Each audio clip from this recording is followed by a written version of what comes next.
everyone. First of all, I have the hiccups right now, so sorry if you hear me hiccup a bit during me explaining this, just like then.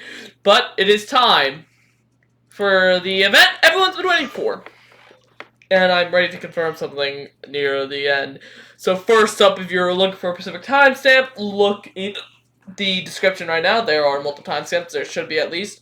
So, welcome, one and all, to my FNAF Gmod Explained, the complete edition.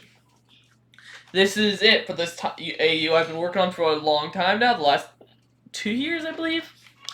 We'll see that in a minute. But yes, let's begin. So, first up, I want to thank everyone who's brought me this far. This is technically what I would dub my. This is not my 1,000 subscriber special. The 1,000 subscriber special is in the works. I need to talk to some people, get some people on, and it will be big. Trust me, you are gonna wait. The wait will be worth it. I swear to God, if we hit 2,000, well, I'm working on it. I'm gonna be shocked. Anyways, oh, the hiccups are gonna be annoying. Let's begin. We begin with the first part of the timeline, the end's origin. So, we begin in this massive warfield. This was the result of the multiverse war, or the multiversal civil war in the first universe. Killed hundreds of people, and really, this was just setting up the overarching antagonist of the series. So as you can see, dead bodies, and we've learned about the end. And of course, his brother, a crux. The two are just talking as we learn about their story. We see the land before it was destroyed, and throughout it, we learn about their family. And there is one thing I do want to talk about real quick. Since the end, there's a massive chance the end will sadly not be appearing in the new series. The end story will be wrapping up in Mimic the NAM story. There is one thing I want to point out in this episode. I want to see if I can get it. Here. There is a gravestone there, and that is very important to the end story. That gravestone right there. Now, let's continue. So so this explores how, this starts off with showing how the end used to live, meeting his parents, and how they were actually a really kind and loving family, as you can see. And after I started on it, after the end learns about his family's death, Chronix learns about his universe's destruction. He's angered by it, obviously, being the fact that his home universe and his original self has been dead. Gone, capiche. And this anger formed into his hatred for his family, and this kind of made him start doing rash decisions, such as breaking into an abandoned mall and kind of planning an assassination of one of the council members, and the person who decided to do the killing blow. And we soon see him break into this house and begin and do the assassination. Now, one thing I don't know if anybody's noticed is that this guy is who would become Demon Spring Bonnie. His eye is shot. The eye that Demon Spring Bonnie now fully misses. His arm is shot. The arm he also now missed. The arm he is missing also. And I'm pretty sure his leg. And almost all the details of Demon Spring Bonnie are added to this guy. So this is the person who would soon become the demon of the probable second demon. Yeah, and then he burns the house down after catching on fire himself. He makes sure to burn it down. And yeah, he leaves as the house is kind of engulfed in flames. We see a crux talking about what he learned, being the fact that now he's a member of the council. And his brother calling it in, as I'm pretty sure, if I remember correctly, a crux killed his mom, I think. Oh, what the heck? Oh yeah, that! What was the explanation for that? I'm confused. I don't know what the hell that was, by the way, folks. I do not know what the hell that was. I'm pretty sure that was just in the map randomly, and I was very, very concerned. But yeah, the end, so Crux calls in some reinforcements after learning what happened. The end, he's yelled at. I'm pretty sure he accidentally kills his mother. And, there's another gravestone showing that his father's fucking dead. Pardon my language. His mother dies of a heart attack. yes, now I remember. Yeah, his mom dies of a heart attack. Rip, I forgot her name. Probably was an important character. But at the end, runs away. His brother beats him. He runs out. He gets away, and emotional damage, and he's kind of preparing for a fight since he knows the people are coming after him. He gets ready. He kind of tries to figure out what to do. He hides, and soon they break in. As he's waiting. He soon hears the door breaking in. As the Shadow Freddy. Now this character will be important. He will reappear. The character of Shadow Freddy and the Nightmare Endos will return. Shadow Freddy will return, and you will see him probably very soon in an upcoming episode of Now. You will see this guy again. He is still a very prominent character in the storyline. You'll see more of him. So yeah, the end's captured, and of course, he's captured, thrown in as the guards bring him in, and you will see this area again. That is another thing I'm 100% sure of. You will see this entire sector again, this metal area, as we see the council, including our favorite Rat Rabbit Mimic. You know, she's just there like, I am exist. And I'm pretty sure this is one of the only times we see this side of her. We see Glitch Trap. We see, I forgot who this guy's name was, but yeah. We get the entire council kind of having their introduction, of course. And yeah, this is kind of the introduction with all of them. And this is kind of the beginning as the end. First, reveal this is the end's true form. And we see the end's true form, which I'll get back to this in part 3, whenever we reach the last stand. Which the last stand will probably be its own segment entirely. Yeah, we get the end's true design, design now, which is what I dubbed the Bandit, the Exiled, or Forever Sealed. Then he gets sent into the Void, and kind of everyone's freaking out on what the hell happened, and yeah, and then we cut over to the Void itself, seeing the end as he begins fueling his rage, concentrated it all, and soon breaks free of the chains he's held in. In doing so, his rage spikes to an unnatural as he creates the realm we now know, the Shadow Realm, creating Demon Spring Bonnie and Demon Fredbear. And we see the Warfield as the two brothers talk for the last time, as the end finally kills his brother. And this is the end, kind of saying, I'm finally ready to move on from you, and you're no longer part of my life. And he kills him. And now I don't know if people talked about this, but who took that sword? You'll see them again! Yeah, no, like I said, answers will be in Nan. Nan will be taking place in the first universe, where this area is. All of the questions you probably want to answer will be in Nam. Now we move on to Afton Origins, part 1, 2, and 3. So yeah, we're nearing the end of the Origins section, I think. Let me see, yeah, no, I'm pretty sure we're nearing no, we're not. Okay. So yeah, we now see the opening to the Afton household. We see we see a younger William, kind of dealing with his abusive psychological father. Whose bag he is. Henry and him kind of talking as they begin trying to plan out what to do. We see them go to school, and we see some ragdolls. I don't know why I showed. We see some blueprints. We see a beautiful. You know, I tried to change their model. So yeah, we get their teacher who has a head crab. We have we have Henry and them designing the animatronics. Then we see them leave the classroom, and this is the entire scene.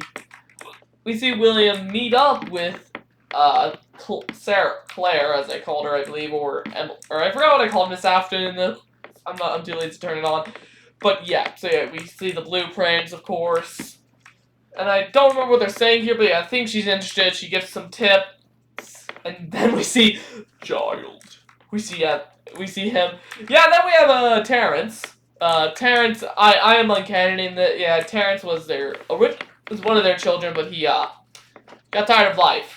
I don't know what else to say. I don't know.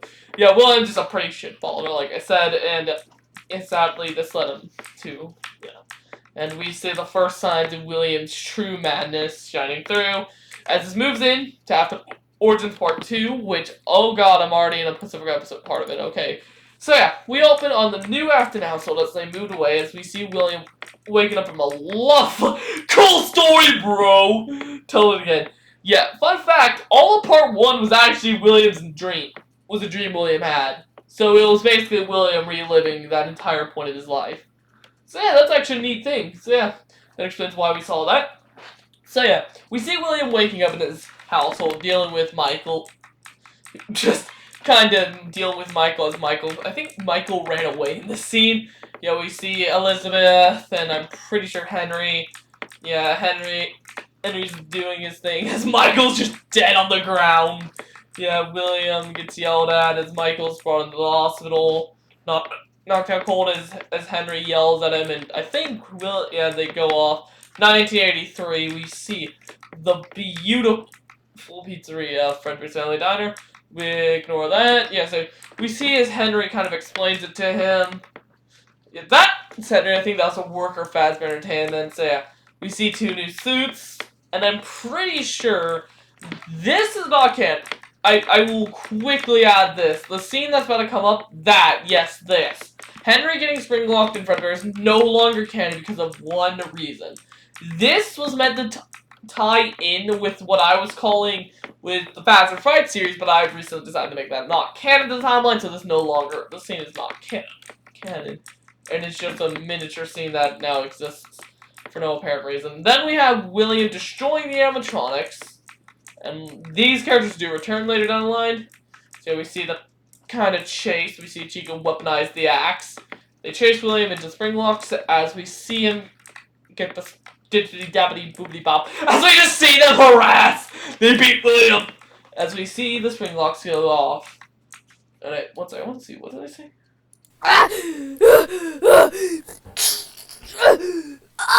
I would probably have done that scream a lot louder. Yeah, and then we see William's soul getting split into 2 pieces. This will return later as we see the souls move on. And we see, I believe this is Henry talking to Michael. Oh my god, wait, this area actually returns! Oh my god, that was unintentional. This area returns later down the line. We'll see that then probably near after Act 2 of Season 1. Then we move on with Michael. As we see Michael descending down to SL, we see Laura and him talking to Circus Baby as she does her demon stories about how it was an accident. The Betty Babs, trying to draft Michael just dying. Yes, then we see Michael kind of getting out. The place is burning down a bit. This character, I'm pretty sure, these characters were just in the non-canon section, just like, yeah. Yeah, then we have the scene of his beautiful death. And yep, and then we see his return, and now we move into part 3, the final act. This should be moved! Okay! One sec, I'm moving this. Yeah, we'll get to this. I don't know why it isn't farther down the timeline. That is my bad, guys. This should be right here, not. Yeah. So we move into. Now we move into FNAF 1 Nightmare Attack. These are the classics. We're nearing the end of the Origin era. This ends with Nexus Battle. By the way, so we're gonna be here for a hot minute. So yeah, we now open with the first lovely night of our lovely protagonist, Jeremy Fritz Gerald Afton III. So yeah, he gets into the Fazbear location and he goes in to live his first ever job, the map, and we see the first instance of the God map, a map that may return sometime in later seasons. Who knows? But yeah, we see the first kind of appearance of the FNAF 1 gang, and we see the entirety of Night 1 as it goes underway as we see the map, as they did not have a camera, so I just improvised. We see more animatronics going after each other, as Goldie goes, Goldie ascends, and multiple more problems occur as Freddy tries to do it. And I'm pretty sure this is the end of Night 1. I'm pretty sure this part is only 2 nights. So we see the map's true power as it stops Golden Freddy from killing it. Freddy from turning golden and almost killing him. So yeah, we see Sparky? Yeah, I'm pretty sure Sparky. And then we wait, and this scene ends. We just see them pretty much irritated. Then we move into the final part.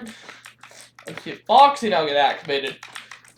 So yeah, we see that the M-Trucks are now roofless as we see Chica get damaged a bit, and we see Bonnie also get damaged a bit, losing a bit of his arm, getting injured a tad injured, and he used the power of the passport to damage him a bit more, and yeah.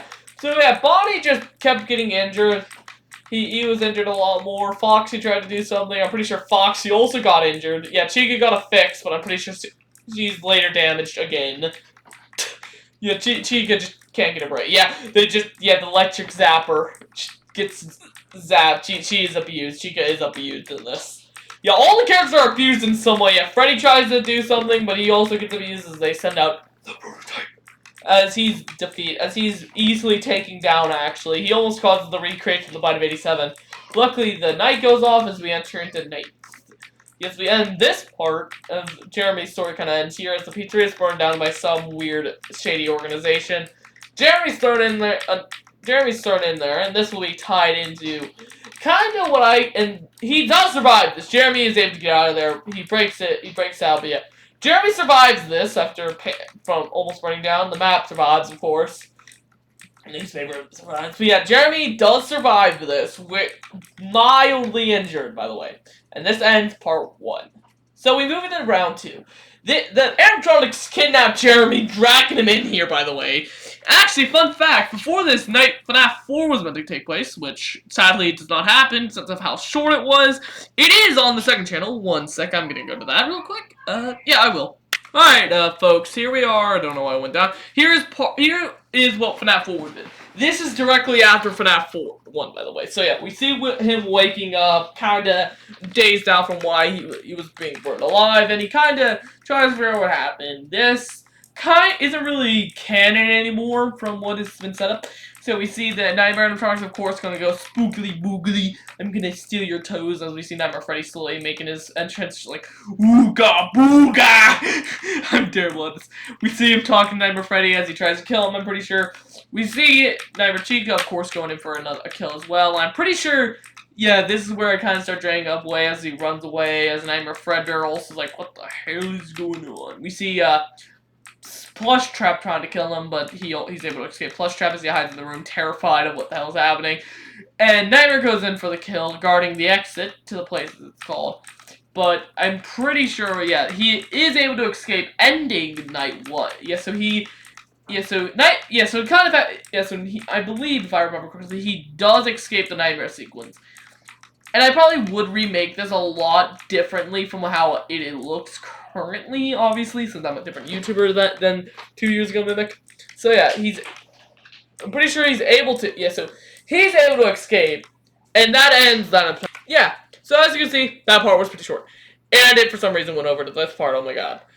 Yeah, anyways, so let's go over night. Yeah, and I'm pretty sure this was probably the first one to go into, like, all of the nights. I forgot how many nights there was in this part. But yeah, so we move into, as we see everyone kind of just, the entire beginning of this. So yes, we see as everyone has their fun, as we see Jeremy wake up after the events of FNAF 4, as he goes, oh god, what the hell happened? What? There's a nightmare world. I was being chased by a big black bear trying to kill me. Oh god! Yeah, so, well, multiple animatronics. So we see as the golden map returns, as the toys go in for trying to figure out what to do with him. As Toy Bonnie tries to figure out the logistics of what he's doing, he kind of goes in, trying to figure out what's happening in the map. The map makes his presence known, and we kind of see the first kind of sign to the world being different. So yeah, Toy Bonnie goes in for the kill, but he fails horribly, thinking it's Freddy. I think I wanted to do, I remember, I don't know why I said that, I think I wanted to do a 5 a.m. reference, but I realized it would be too cheesy, and probably not too many people know what that is, and if you do, you're a legend. Yeah, and then we have the entire fact that one of the rooms, the girls' bathroom was barricaded off. This was for the final night. I don't know why it was the girls' bathroom. I probably could have chose any other area. But yeah, no, I just chose the girls' bathroom, because what the hell not. So yeah, we could have had an entire set. Yeah, so we see the public going, mingly dingly, I'm about to break some minds open. Yeah, and thus, we see the Withers from part 1. And this is kind of the first sense of continuity as we see all of them talking, trying to figure out what had happened, why are they all so damaged. As they still remember what happened, as they remember the person who did this, and obviously wanted to get revenge. They team up with the toys, trying to go in for the kill. it continuously fails horribly. I don't know why I said it like that. Yeah, so they continuously try to kill him, but they keep failing. They send Bonnie. They basically send everything they have after him. They try to send everything at them. So yeah, they keep failing horribly and horribly after every turn. They just continue failing. They decide that it's probably not worth it to continue, but they still try. They try so hard to defeat him and take him down. Soon, I'm pretty sure Mangle gets added to the bunch. Like, it is. I'm pretty sure near the end they try to go full rebel mode. But yeah, no, it keeps failing. The power of the newspaper was too dangerous. I'm pretty sure there was a bit of an argument. Yeah, Freddy steals it, and I'm pretty sure the mask evolves for a minute. Yeah, so we see the mask has a bit of its own mind as it breaks free. Yeah, the mask will also return many of the so many things you don't expect to return will return. Ironically. So yeah, the mask escapes. We see everyone kind of beaten up and battered. And then we see kind of the Shadows, who are the kind of main antagonists of this bit, I think. Yeah, so they are gonna, of course, I will probably go over a more detailed character explanation of which characters will return, obviously, which won't. So yeah, so more of the toys continue joining us. Toy Chica finally does something. They try to defeat him, but they continuously fail. As now the Shadows are kind of being added into the bunch as they now team in. As they try to get rid of the Night Guard. The Night Guard's mask gets an upgrade now, having been shadowified by Shadow Freddy's existence. So yeah, now the mask is a lot more shadowy. And so, yeah, they steal the map, they steal the cameras. Yeah, they continuously try to take him down. It fails and fails and fails and fails and fails and fails and fails and fails and fails and fails and fails and fails and fails and fails and fails. As they soon just try their best to defeat him, as it continuously fails. As over the time of this entire episode, yeah, the map ascends to being a god for a minute. It takes them all down.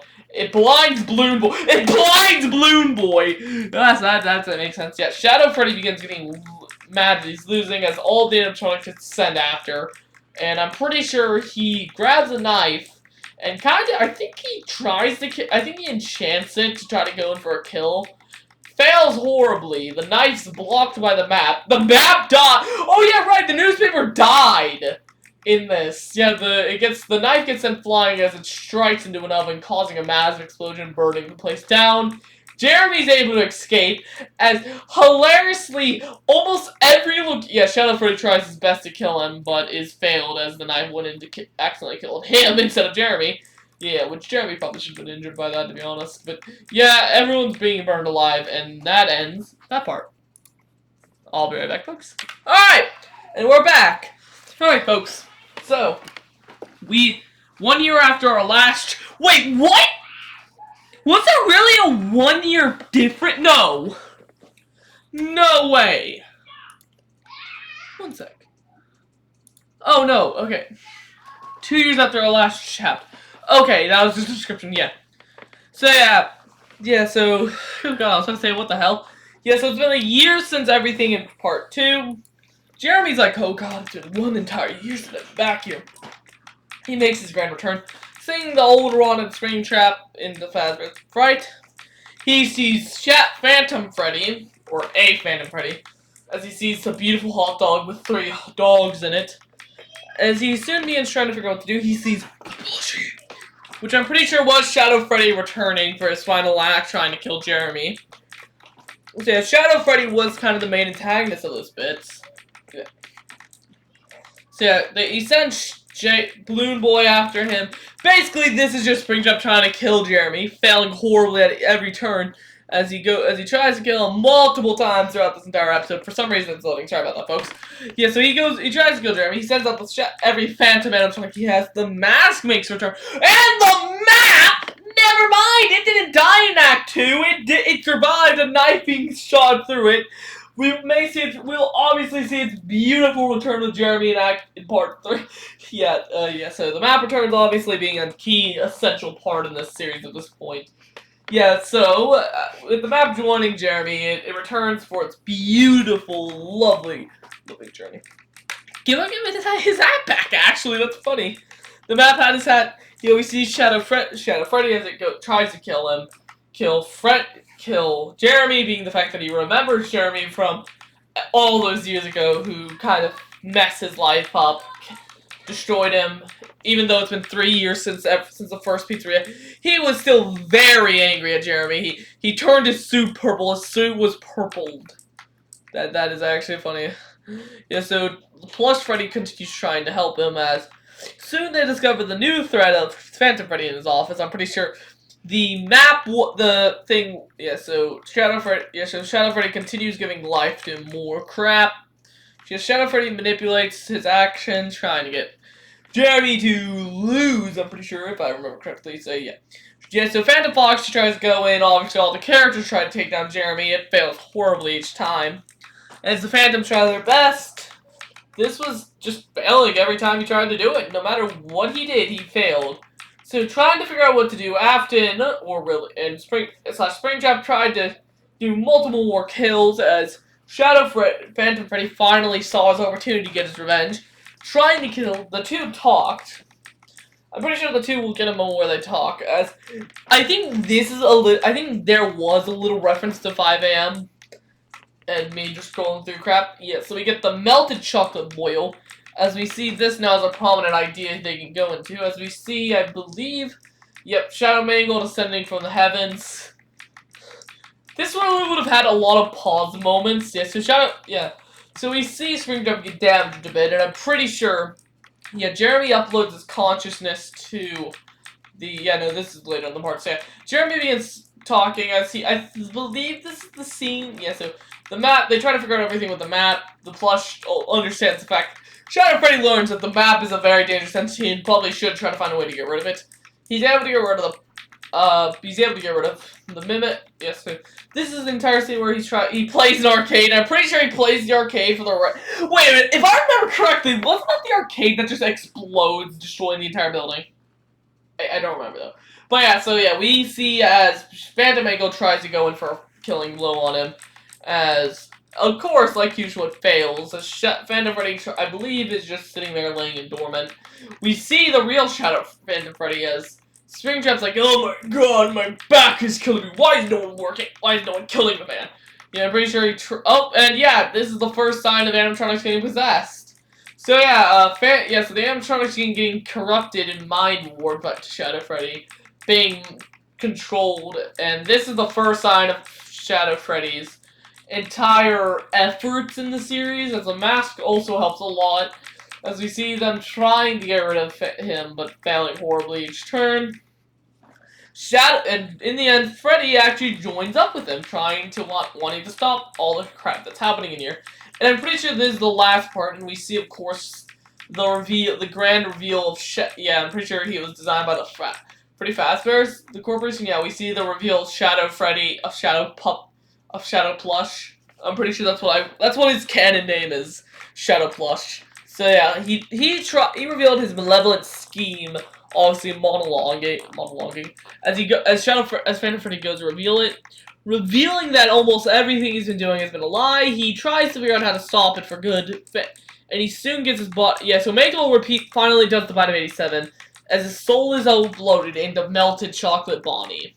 As now the two duos had and I'm pretty sure this is where he died. I'm pretty sure.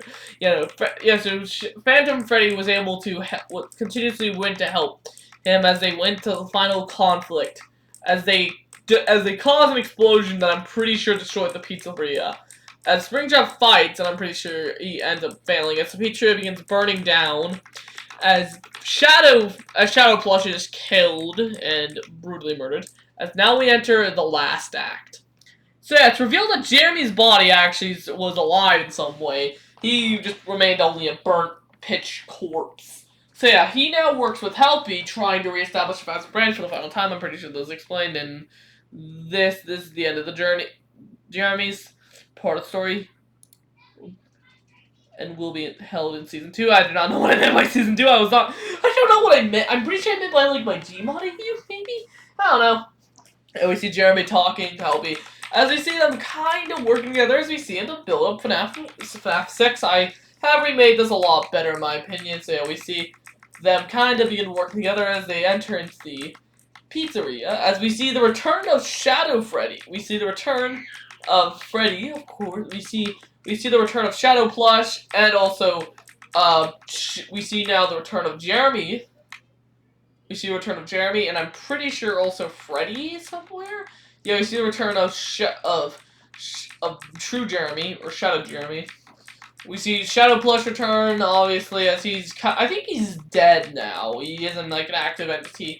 So yeah, I'm pretty sure he's able just to be thrown in and kind of just left. So yeah, he's barely alive. Yeah, we see the scrap animatronics, they're all talking. As they're all dealt with and kind of interrogated, told the truth, as they're shocked, balked, and whipped. Yeah, they're brought down into FNAF 6, as we see the first round of FNAF 6. And we get some references to X-Men with the milkshake. We see some other destroyed animatronics in an earlier part from stories that we never get to see. And these were kind of just random characters from other story maps. I do not know who they were and what they've been served, to be honest. So we see Helpy kind of yelling at each other as we see the first sign of Shadow Plush being active. As we see, I think this is the episode where they buy. Oh yeah, no, yeah, there's Freddy. Yeah, so we see Shadow. Yeah, so we see the Shadow Boyo, Shadow Jeremy doing his thing, bringing along Freddy as he kind of walks into the pizzeria. And this is the entire scene where they're like, "Oh god, we need to hide! Come on, into the basement. Why the hell is there a weird basement?" We see him break in and kind of bring Freddy and him talk for a bit as they enter into the basement, and they hide down there and wait for their plan to go away. As they all head back into the basement to begin, and I believe this is Scrap Trap. No, this is Scrap Trap Week or Spring Scrap, as the model's called. And we see we see him talk to Henry as Shadow Jeremy waits with him. I believe there's a conversation between him and Shadow Plush. So we see Shadow Plush try to get rid of Jeremy, but it fails. He kind of just does what he does best and mess everything up. But Helpy's damaged a bit, he's injured, he's swamped a bit, but he's able to live. As they move back up to the other location, collect some more animatronics, of course, and continuously doing their beautiful journey of trying to do crap in FNAF 6. And we slowly near the end of the story as we see Spring Scrap being re-corrupted by Shadow Plush, being his rage and danger amplified by tenfold completely. Yeah, we see Helpy being thrown in the mix, and Helpy was kind of a quick solution, and also Scrap Fredbear, who's a character who never really served any purpose to the story. He was just there because I felt like I needed to add someone else. So, and he was kind of there. And yeah, now we kind of reach the point of grand reveal. We are reaching the apex of the story. As now many people are talking, as the animatronics have been fighting among each other, it just basically is raising conflict. Just Shadow Freddy's able to finally return to the plush form. I believe he kills Freddy and kind of goes to face Shadow Jeremy off as the two fight for a bit. And in the end, he takes over Shadow Jeremy as in the end, Shadow Jeremy became kind of this final puppet. The place is blocked off as as I do a complete and really perfect voiceover of FNAF of the Fire. As you see, all the areas being blocked off. I would probably do this immensely differently if I were to tackle it now. I think I did. I don't remember how I did it in my remake of FNAF 6. Yeah, so yeah, the place burns down as everyone kind of dies. We see Jeremy's kind of burning death as Shadow Freddy and everyone refuses to die. We see Shadow Jeremy trying to end Jeremy, but dies as everyone dies as Spring Scrap watches. As this is the end. And that is the end of the FNAF 6 roleplay as the place burns down. As this storyline comes to an end. We see everyone burn down and kind of die. And now we move into the final part. AKA FNAF After Origins Part 3, the end. So, we now open with Spring Scrap falling into a new location entirely. Injured, bloody, and damaged from his fight with the fire. He's questioning how he's still alive as he's greatly injured already as he soon sees a new suit, takes that over, trying to make his way through it. He wiggles his way through, soon seeing Michael one of the last Aftons alive in technical terms. We see a massive underground complex in the FNAF 6. Why is this here and how is this here? Do not question me. Yeah, so we see that. Oh, I did not mean to do that. One sec.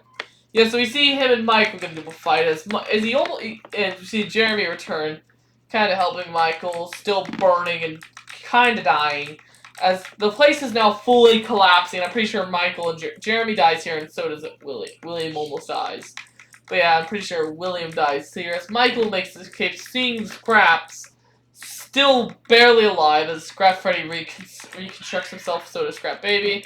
As they go to kill Michael, trying to get revenge, as Michael slowly is able to wiggle his way out, he slowly is dying because of the injuries. We see Henry's return, who, yeah, I feel like this is the only canon appearance of Scrap Henry. But yeah, the place is burning down. We see the charred remains of Jeremy, and this is where Jeremy's story ends. Yep, and now we see the place burning down and collapsing as they escape. Now, for the canon purposes, yeah, so they're able to escape as they find new bonds for each other, as they see new old allies and new allies. We see Jeremy's return. We see Molten Helpy. We see just a lot of characters that were one-offs and that will never probably return. Yeah, and then we see everyone leave. And yeah, that's where this storyline ends. We see people leave and head off in their own ways in life. As that ends after the origins. So that was a pretty quick tidbit. Now we move on to the missing stories. Or the past stories, the missing children. Now, the 5 children all are able to get an opportunity to go to Freddy Fazbear's for a private show. And of course they're taking it with Fredbear and friends as do William after being William. Now, William has a plan. He's going to trap everyone in the building and kill them. How is he going to do it? It's simple. There's going to be 3 easy steps. Wait till night, leave the children here till night, lock the building down, and now lock in the office and let the show begin. As some people are able to survive, others are brutally murdered and beaten to death. Sadly, a lot do die in this, and the murder is actually sad. Some innocent lives are lost, as Susie's the first to kind of be captured. We see a bit inside the box, as this area does return in the Fazbear stories. Bonnie gets to, well, yeah, as all the children are murdered in some way. As Susie's the first to die, Cassie is trapped in there. As Cassidy was, in my eyes, I view Cassidy as watching as everyone's killed. As William kills, I believe this is Gabriel? I don't remember who this is. But I don't remember who each character is, as everyone's is brutally murdered and killed by William and his forces. And when all the animatronics finally killed them, they all brought them into the back office, and kind of just assimilated them into the robots. And yeah, that's kind of where this bit of the story ends. I think she tries to escape, but Fredbear brought her back in. And yeah, all of them are killed and all assimilated into the robots. As that story, their kind of story ends, as they become missing the ghost children. And they haunt in the robots as Charlie guides them. Somber in a way, in my eyes. So yeah, once this is done, William kind of gets up, and yeah, now we move on to Lost Nights. Now, Lost Nights, this is a kind of mini story where we see other children, some more children, going into a nice establishment that they believe is completely safe. Now, they are unaware of what actually happens here, so yeah, they're having a good time, of course. You know, living their life, trying to have as much fun as they can, as many kids enter as they see a child explode, ignore that! Yeah, so they're having a lot of fun, trying to keep the place pretty open and all that, and many more fun as we see a birthday party kind of go the way. We see many children having fun, and this entire thing I'm kind of disappointed by, since it's kind of an X-Men wreck, and I don't like that, but yeah. So yeah, we see a lot of fun going by all the animatronics, kids, and kittens, as they see them actually living life for once and being happy. This is a new take on the animatronics. We get a junkie callback with the toast. If you don't know what the toast is, you're disappointed. So we see everyone having fun and actually truly living life as animatronics. We see them living as if normal people would, as the place is shut down prematurely. We see the animatronics sad and bummed out the place is shut down. We slowly see them rot and decay away. We see them fight and bicker among each other. it's actually really sad as we see them kind of blame each other, I'm pretty sure, for how they got in there. We see Foxy's grand return, as Foxy just palmed out he was forgotten. Yeah, so yeah, we see kind of everyone continuously fighting among each other, trying to kill each other. I'm pretty sure this would lead into kind of just them soon be able to resolve as Henry gets them, deactivates them, of course, and begins moving them out of the place and moves them into a new entire location. As we see, the birth of a new area. This new area brings new kiddos. And this was the biggest, I'm pretty sure the biggest thing with X-Men. Yeah, I see Freddy, Freddy version 1 die. Yeah, the versions will be very important. So, you see Freddy version 1 die, sadly, because he fell to death. And you kind of see the concept of shadows being formed as I would already immediately rework this. I will say this now. So, I will explain something I don't think I ever explained in probably the earlier parts is, within the story and world of this world I made, animatronics have 3 canon lives. And if Freddy lost his canon, when Freddy died there, he would only have 1 canon life left. He would have 2 canon lives left, not 1. He would still be alive. That's what I'm basically saying. He wouldn't be dead. He still would be dead. He would not have died and become a phantom. Since phantoms are the ghosts of people, they're dead. They're the dead. Some people can see phantoms, others can't. That is an explanation of why FNAF 1, the new animatronics can, and the old can. And I just yeet them into the old. As you kind of see, the animatronics trying to figure out what to do now. Chica also falls, and I'm pretty sure she barely lives. Bonnie is also starting. The two guys just fighting, I'm pretty sure almost kill each other. As Henry walks in like, what the fuck is happening here? The Splinks are brought in as they kind of leave because they're kind of scared of what's happening.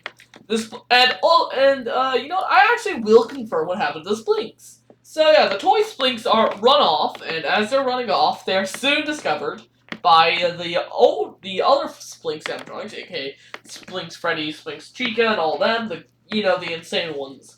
And they're sadly, brutally killed and kind of fused into the animatronics. And yeah, that's actually what happened to the toy Splinks. So yeah, all the Splinks characters were end up together in my story. Yeah, so we continue with the lost stories, as we see kind of all the animatronics come together, all grouping together, as now we see that, oh yeah, all the animatronics are meeting up, new animatronics are meeting, old animatronics are meeting. It's all very nice. So yeah, we see, I think they fight among each other a bit. I'm pretty sure yes, some animatronics die, sadly some of them die, and actually, fun fact, the animatronics in part, and I will say, I feel like everyone had brutal deaths. I'm pretty sure, yeah, Bonnie had the most brutal, in my opinion, being the fact that he just committed suicide. Yeah, Bonnie was the most brutal. Chica was the most brutal. I'm pretty sure, if I remember correctly, it is sad what happened to some of these animatronics. Yeah, Foxy survived in the first, yeah, and I actually feel bad for Foxy, and I'm pretty sure, Chica went down with him. Yeah, Foxy just couldn't die. Chica died because of physical damage. Yeah, Puppet's like, what the hell is going on? Yeah, Puppet's the only one I'm pretty sure who stayed alive throughout the entire course of the series. Yeah, so many animatronics were alive as we move in to part 2. Now, part 2, actually, I think at a premature beginning, if I paused it by accident. So we see all the animatronics at the lowest of lows in the series. They're damaged, injured, and I'm pretty sure some of them are dead. So they're trying to figure out what's happening as the first wave of phantoms are formed, as all the wizards were brutally murdered in some way, shape, or form. As now we see kind of them trying to figure out what to do. Some of them are able to see the phantoms. The wizards say goodbye to each other. I'm pretty sure the golden ones kind of just talk. For the final time as death. Death comes, aka Grim Foxy, who we will see a lot more of later down the line. So yeah, we see the phantoms slowly fade away as they finally simulate. The reason he never got Bonnie for some reason. I don't remember what his reasoning was for Bonnie. Yeah, Bonnie was important to the plot, but yeah. All of the phantoms vanished. They went away, and yeah, that was the end of the phantoms in their storyline. The phantoms kind of left, and I'm pretty sure, these two died. Yeah, they were simulated into the new suits, so they would be a lot more flexible. As the new animatronics are awoken, the only draw kill in this series awoke, but was immediately thrown away because no one likes him. And we see the debut of one of the best characters in this series, by my opinion, Moondrop! Yay! Yep. So Bonnie possesses Moondrop. No, wait, wasn't it Freddy possesses Moondrop? Yep, I'm pretty sure. Yep, Freddy possesses Moondrop. Phantom Body sticks by. I'm pretty sure it was a choice they were given. They wanted to stay in heaven or not. But yeah, so he tells all of them about this. Yeah, this character appears. He totally won't be important later down the line. Yeah, he talks to Moondrop. I'm pretty sure he tries to manipulate him into joining his army. I'm pretty sure it works. I don't remember. Yeah.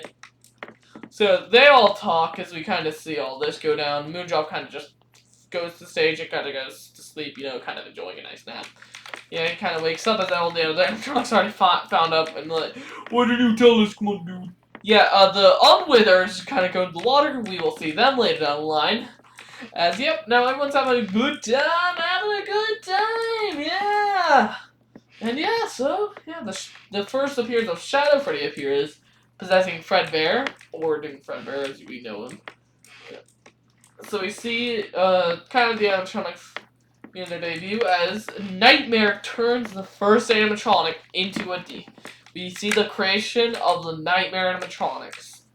As I'm pretty sure this was I forgot what his name was. I don't want to butcher it, but yeah, if you know what I'm talking about, you should immediately know. Yeah. So we see the creation of the Nightmare animatronics, and I should have had a gag where the two nightmares were fused.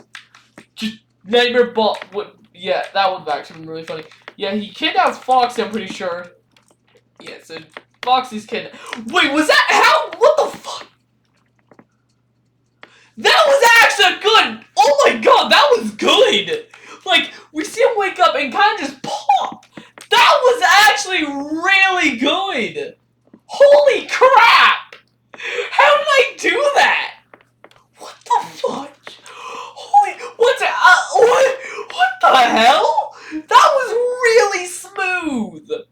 That was really smooth! God! I do not know how I did that. Yeah, we see Fox gonna simulate an axe. Oh god, that was really good. We see Shadow Freddy ascend to become Nightmare. That was really good. Yeah, he got split because of plot convenience. I'm pretty sure the machine was just wired incorrectly. Yeah, I'm really happy with how well that looked. So yeah, we kind of see the two talk as they kind of try to figure out what the frick is happening. We see one Fredbear leave as he goes to go and scrap Fredbear, and yeah, and we see the beginning to Past Stories. And now moving to Past Stories Episode 5, The Awakening. All the animatronics are called together. They don't know where they are or who they are. As they kind of just try to figure out, they see the damaged toy animatronics, aka the remains of what the Splinks were, they kind of got an upgrade. So yeah, the toys don't have any life in them.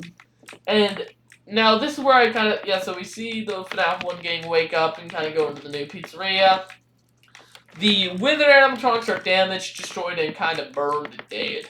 So yeah, they kind of all talk it out, trying to figure out what happened and what to do. So yeah, all, like, Shadow Freddy and Golden Freddy go into there, and the Wizards kind of go there.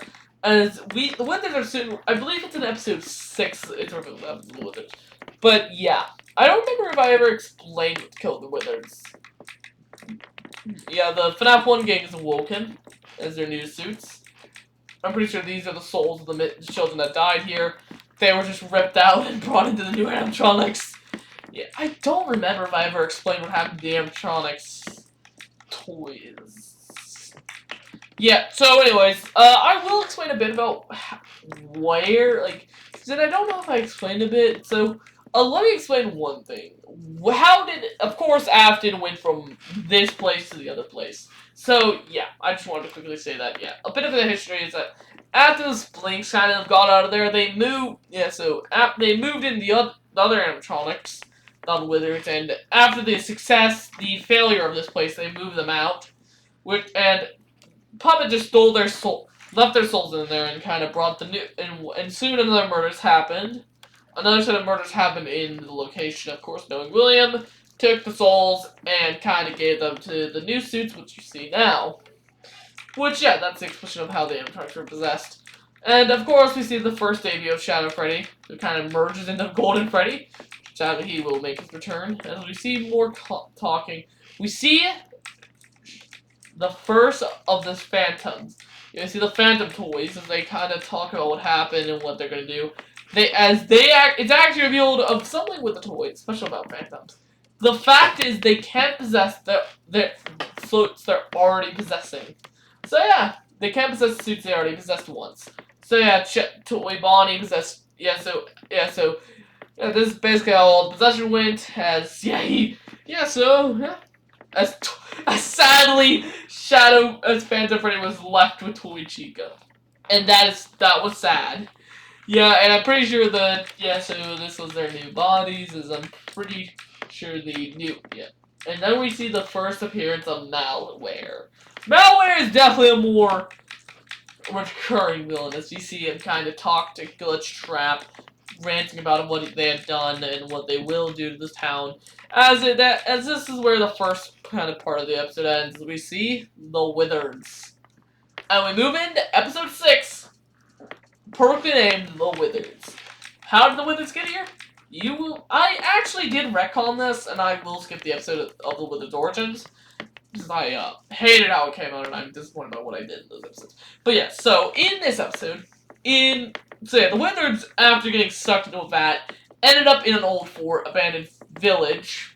They kind of just began living life, as over time, they kind of just kept getting destroyed by birds, animals, as they soon left and returned to their old pizzeria being scavenged by Fazbear people, as they find the Wizards, and they just take them here. That's basically what happened. That's how they got there.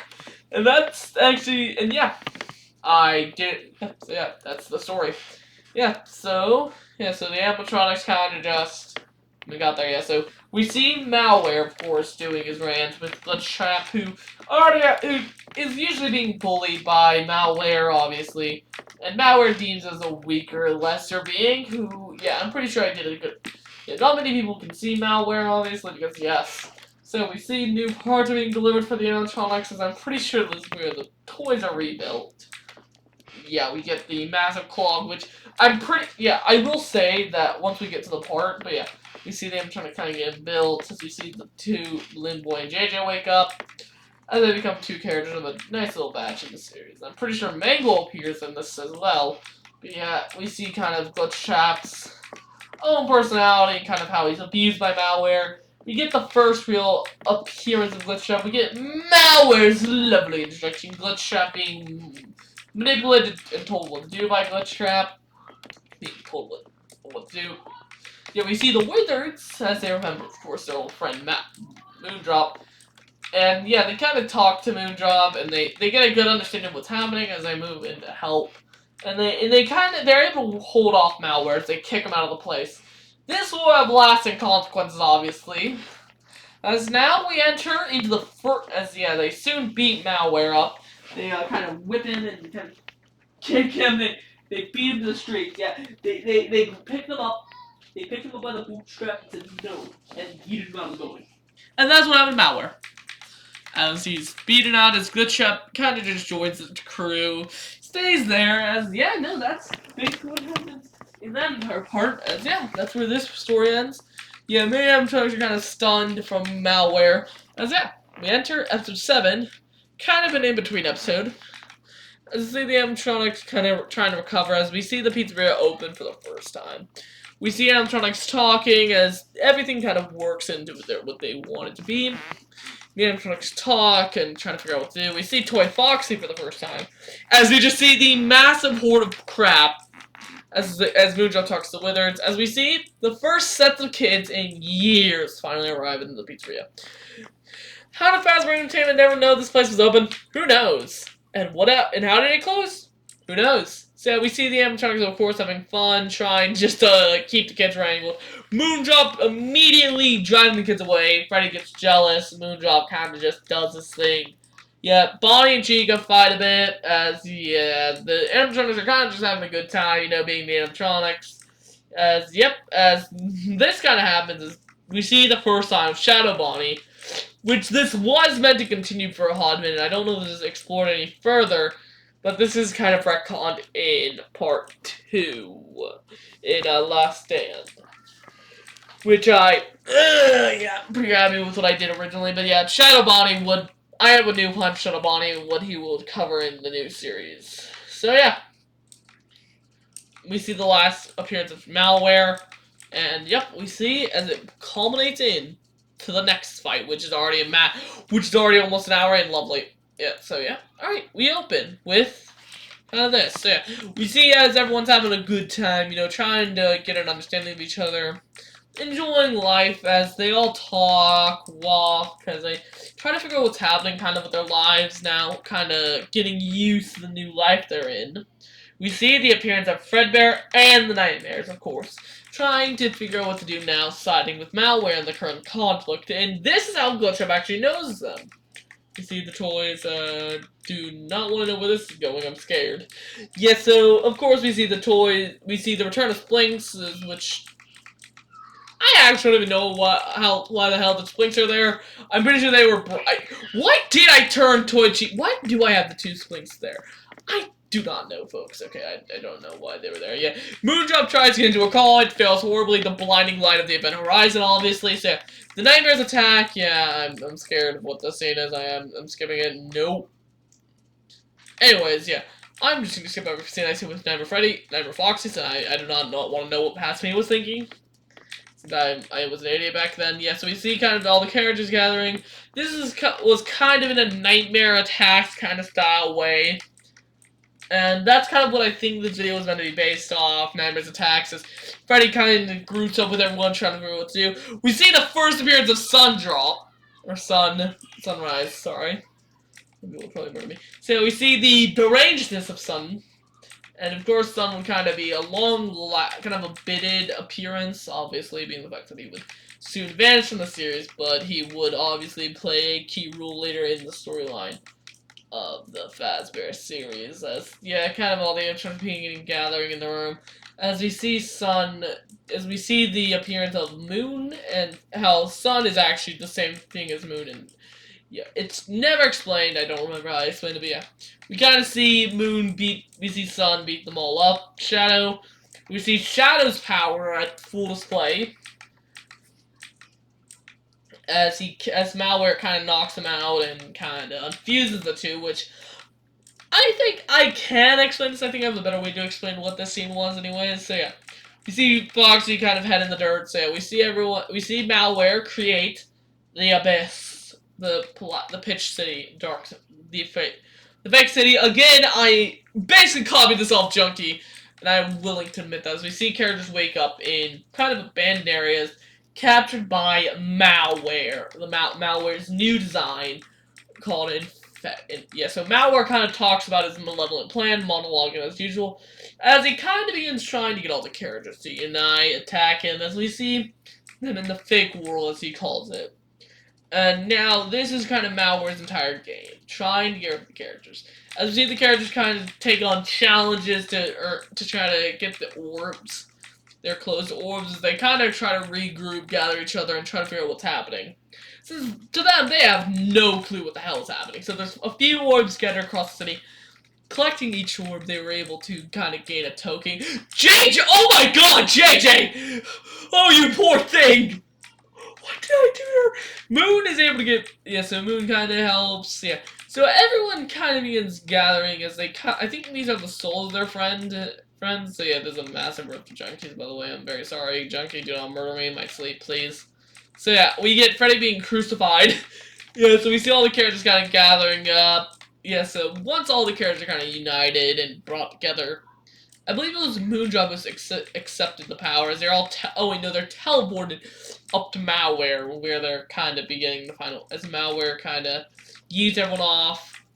As I'm pretty sure we see kind of everyone fighting, with Malware getting more and more power as the fight kind of slowly begins, as we see the prophecy. We see Withered Freddy, which I don't remember how the scene was going to go. Yeah, I will kind of explain the scene. So, let me explain what this scene was. So, let me see what the dialogue is. Is not chosen with automatic power. His power will beyond anything this world receives. Yeah. He will have the power to destroy me and vanquish my will. This was a part of a different entire storyline for I'm pretty sure this was a part of a different storyline I had planned before I decided to end it in season 2. I will explain this once we get to the last stand in the gates. So yeah, we see Glitch Trap, we see the prophecy and all that, talking about how the power and will. As Moondrop is granted godly power for only this time, as it's never brought up. Now I will explain something once we near the end of this. So yeah. Yes, so we see Moondrop ascend to God status and whip kind of defeat Malware and defeat him and kind of steal him away. And Malware will be brought back. Obviously, this is not the end. They see Malware as the fake city collapses in on itself. Now, and once the fake city actually collapses, this is where that entire arc ends. So now let me talk about something. Now, what with the past story season? This was past story season 1. There were going to be planned 5 seasons of the past stories. Let me explain how the story was meant to go. So with the past stories, which I actually do have something I can show you. One sec, folks. Alright. So let me... Anyways, after that little incident. Okay. So yeah, this is kind of all you need to see. So yeah, the past stories, this was meant to be like all of the episodes for it. Originally, there were 31 episodes planned for the Goliath. You'll see more of this documented in a minute. I will say that now. Now, let's go over what Origins was meant to be. So yeah, let's start with part 1, season 1. When season 1 ended, it would have been covering the entire arc and up to episode 10. That was season 1. Season 2 would have consisted of about 10 episodes again. Now, I do not know why I said 5 seasons earlier. I'm an idiot. There were meant to be 3, I think. Yeah, 3 seasons. I don't remember how many seasons I had planned. I don't remember how many episodes I had planned for each season. But yeah, each season was going to build up to the final episode of season. Yeah. So yeah. Each season was, in their own way, it's meant to equal something with the story. It was all... So let me explain. Season 1, yeah, as you can see, things happened. Things changed in this episode. A lot was rid of. None of it was meant to be canon yet. So, let's start with kind of episode 1, 2. Episode 1 through 10 was season 1, like I said. So yeah, season 2 would have consisted of the aftermath of the Nexus battle, with Moondrop trying to understand what had happened, everyone trying to compromise with what had happened, as throughout the entirety of past stories, Nightmare would have been the villain of it. Not Malware, or... Yes, so... As we see the threat of Nightmare, he slowly builds his army up, trying to fight the animatronics. He fails multiple times as Fredbear soon asserts himself as a new antagonist in season... yeah. I'm not going to say anything about seasons, so... And during that entire arc, we would have seen him rise to power as he goes on this rant, as we see more of the villainous Fredbear that we see, and that we get a glimpse of in the actual Gmod in the actual series. So we see how the animatronics know Fredbear and how he's an actual threat in the series. This is basically the prologue to the entire series, not the epilogue. There will be no epilogue. Well, there was an epilogue planned. We will get to that again. You will see everything once we get to the last stand. It will be holy crap. So yeah, there's a lot to talk about. So yeah, like I said, so with this, it was originally meant to be a massive conglomerate of multiple parts. It was all going to build up to be this massive final arc, kinda. And yeah, that was going to be the video of the Origins episode. So it was meant to, and that was going to be the past stories, kind of, we see, and the past stories was going to end with the entire building going in flames. And the animatronics, a good chunk of the animatronics were actually going to forget because of their CPUs getting fried. That's why none of the animatronics ever talk about anything from the past seasons. From the past stories. Because their CPUs were fried and they forgot. Very few of the animatronics remember, and I forgot which animatronics I planned to have remember, but yeah. That is what their story was meant to be. And yeah, that is the entire story of past stories, as now we end the Origins bit. Let me think. Yeah, no, there's no more scrap bits, so yeah. Well, everyone, we now move on to the next half of this season, of this video, which I may actually have to split this into multiple parts, but I'm not. You don't know, I will not do that, folks. I don't think I will. We'll have to see how long this video is whenever I finish season 1. Oh yeah. Alright, we move in to Gmod season 1. Hello and welcome. Why does it keep zooming down like that? I do not know. Alright, welcome folks to season 1. Yep, this season 1's tidbit. Yeah, this video is already 1 hour long. We're gonna be, yeah, so you better get some popcorn, folks. That was just Origins. I've checked how long this is. This entire tidbit will be over an hour. So that I have a lot to talk about, since the entire content of season 1 was 11 hours long. And yes, I have actually checked, it is 11 hours. It is a long video. So yeah, let's begin. Yeah, I'm probably gonna split this into 2 parts when I finish season 1, and then season 2 will be the second half, and then I'll release a video that both probably fuse together. That'll probably be enjoyable for you guys. Anyways, so yes, let's begin with season 1, the Ignited Attack. Now, this was kind of an oddball out. We kind of see the Igniteds kind of all talking to each other. Why are they back here? Who knows? Yeah, so let me explain how the Igniteds got to this point, and I feel like I should. The Igniteds were kind of real, and I will be honest, Shadows make an appearance they should not even be. This entire episode's probably uncanon at this point, since it breaks the foundations of the lore I have written up till now. I have no way to explain any of it.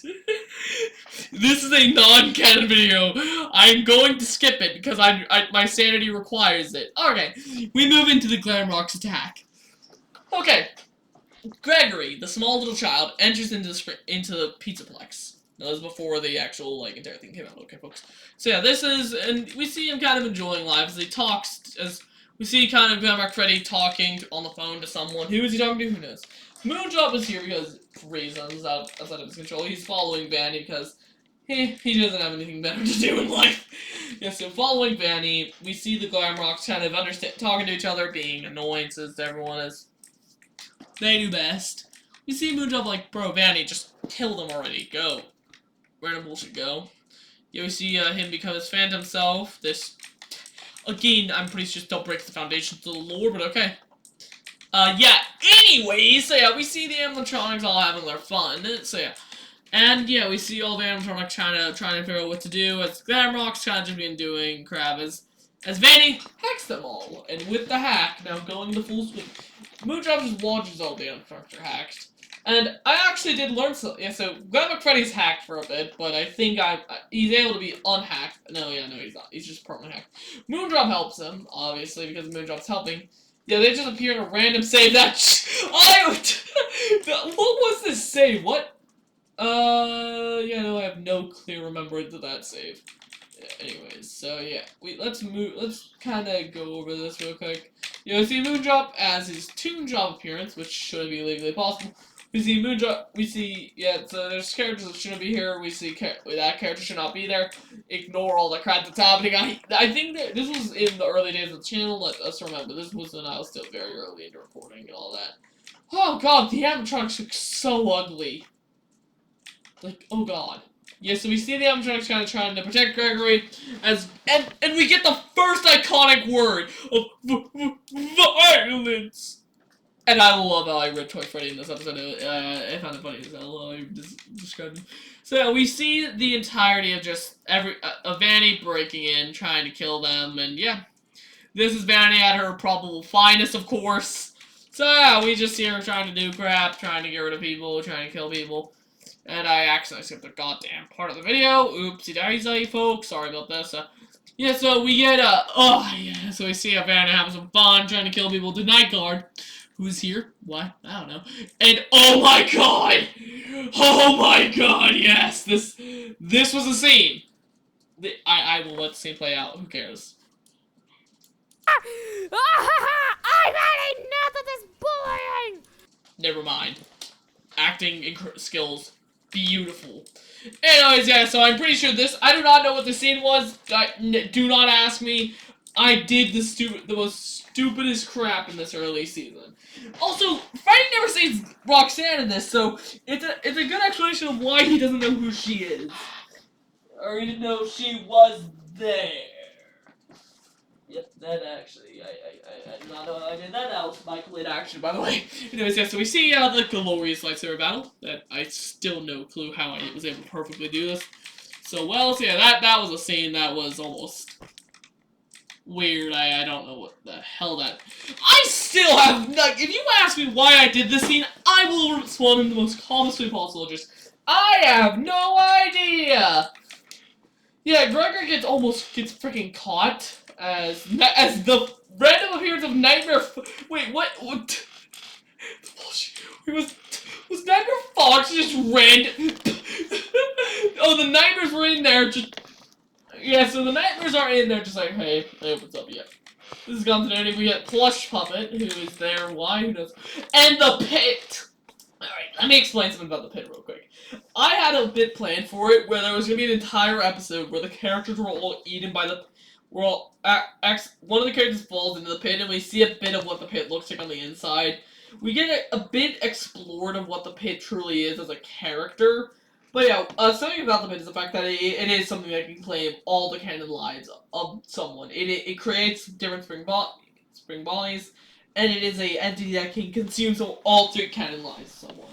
So yes, in this instance, Monty is dead. That's why we don't see Monty for the rest of the series. He's freaking dead.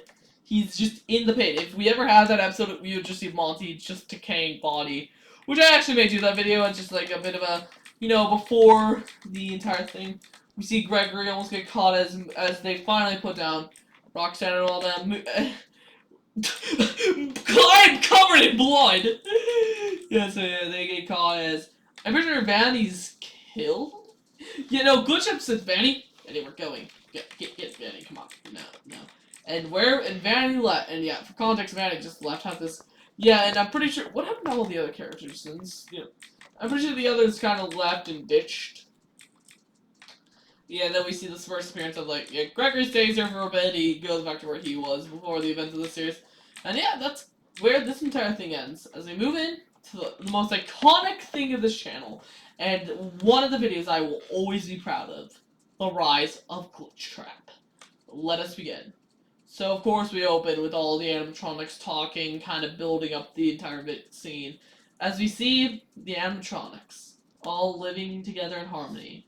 Everything seems fine. People are talking, there's a random portal outside, don't question it. So yeah, people are talking, trying to figure out what to do, as Freddy always just speaks.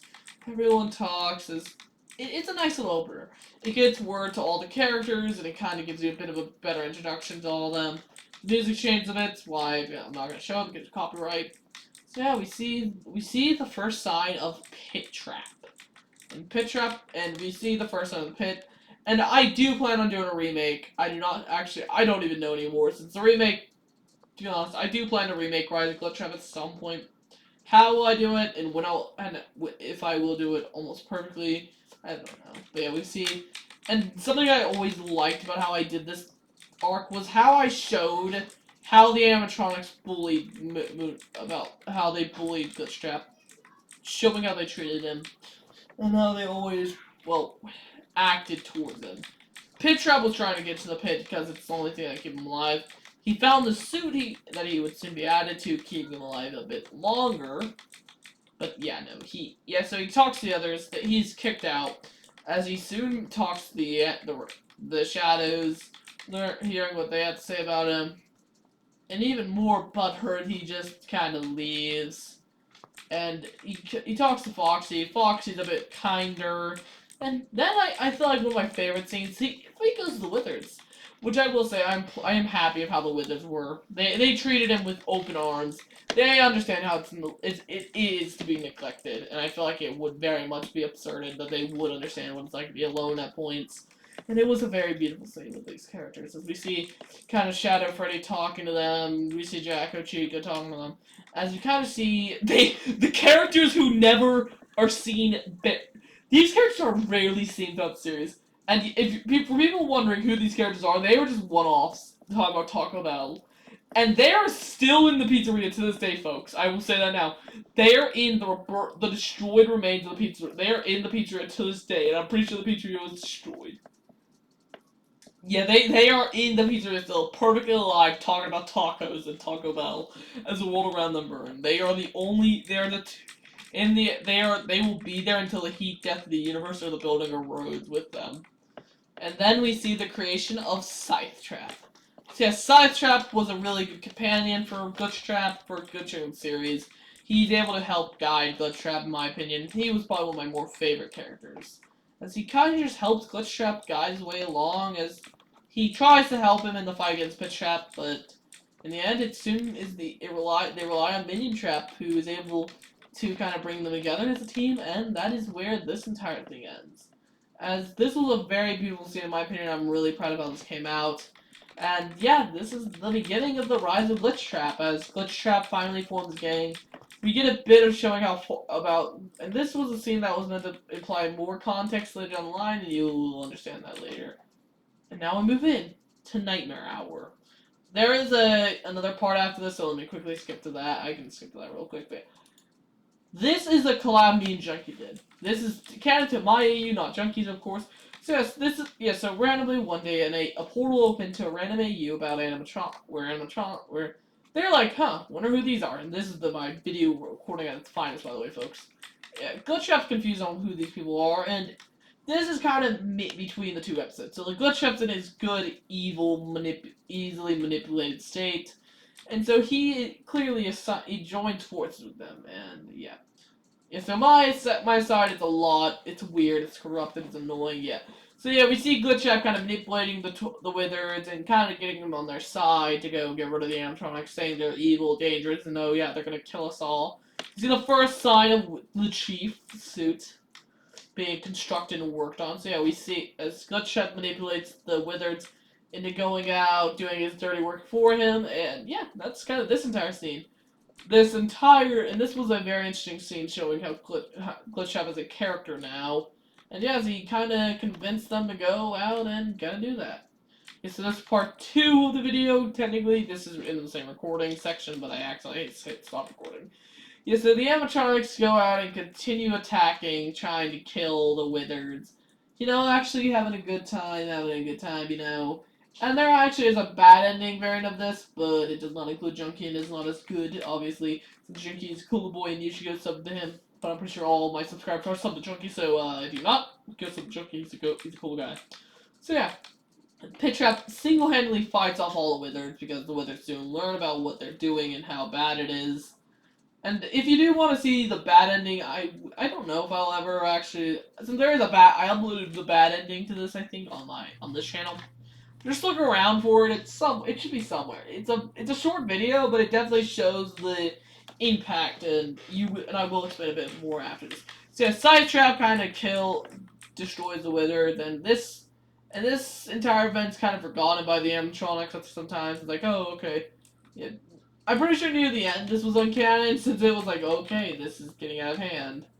Yeah, I don't consider, a bit of this I don't want to consider canon, since it kind of interferes with the lore.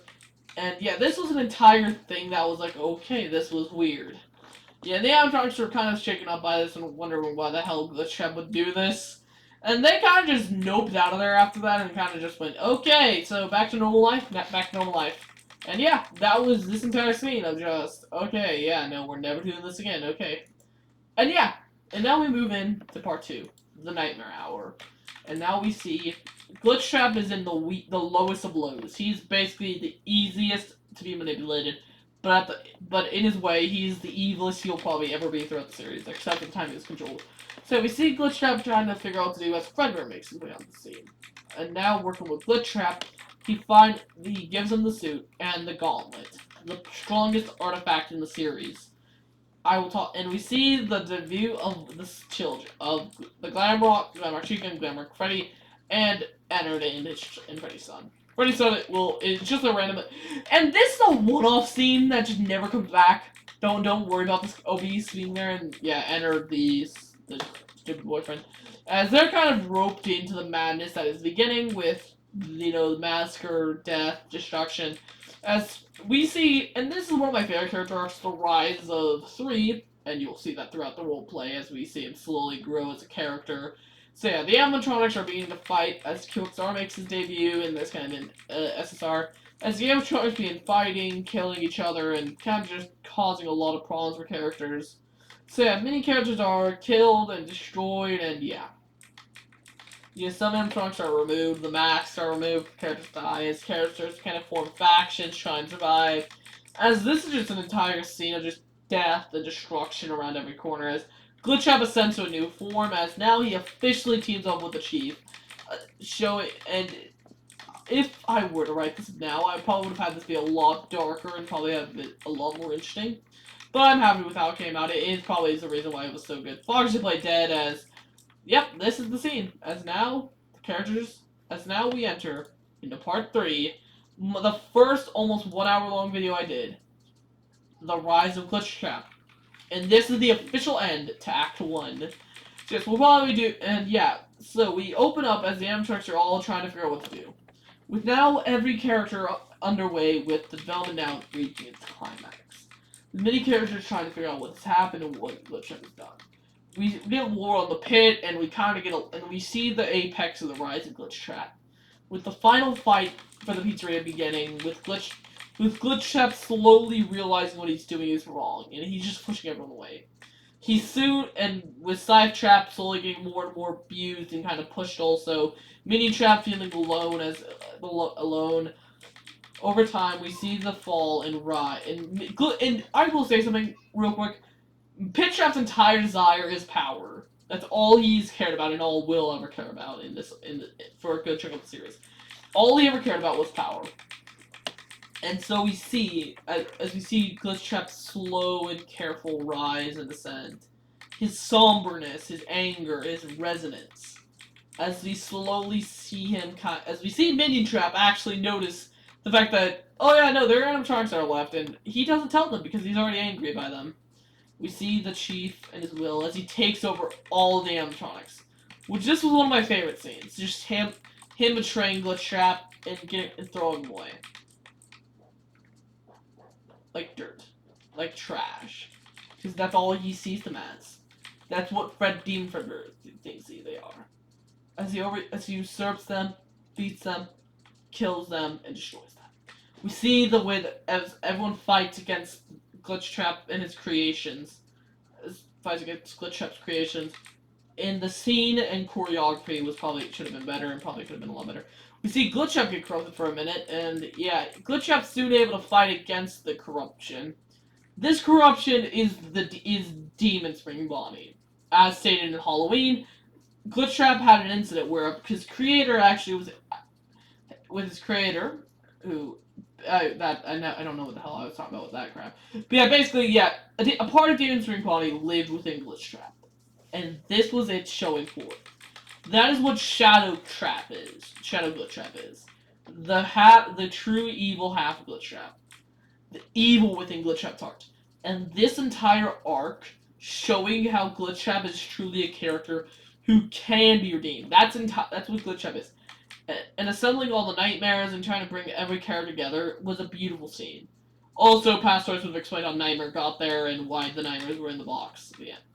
We see as all the animatronics fight. The final battle begins with the animatronics soon being defeated, with the infrared red being shown, and the final fight and conflict soon reaches its apex. As Glitchtrap is able to fight against the corruption, and we see him actually weaponize it to his advantage, and that's how Glitchtrap is as powerful as he is because of its own corruption. And I feel like I love this scene since the characters still don't trust Glitchtrap, and that's actually a very good because they have very good reasons. So they throw the others out, and so this is kind of like the middle between as we see Demon Spring Bonnie make his way onto the scene, gathering the animatronics and gathering for the war. And now we enter into Glitchtrap and Scythetrap's adventure, a downgrade, but showing the aftermath for Glitchtrap and Scythetrap, showing their effects from the entire event. As we see the first appearance of my favorite area, the Multiverse City, which will have more cameos in Nam and other series. So yeah, we see Shadow Trap actually, who is Junkie's character. Yeah, this is where he ends up whenever he creates the fake city. So yeah, he just doesn't appear for a hot minute. Yeah, we see Shadow and Foxy. we just see a good. We see this area as kind of an explanation and kind of exploration of the world itself, expanding mini bits and kind of having fun.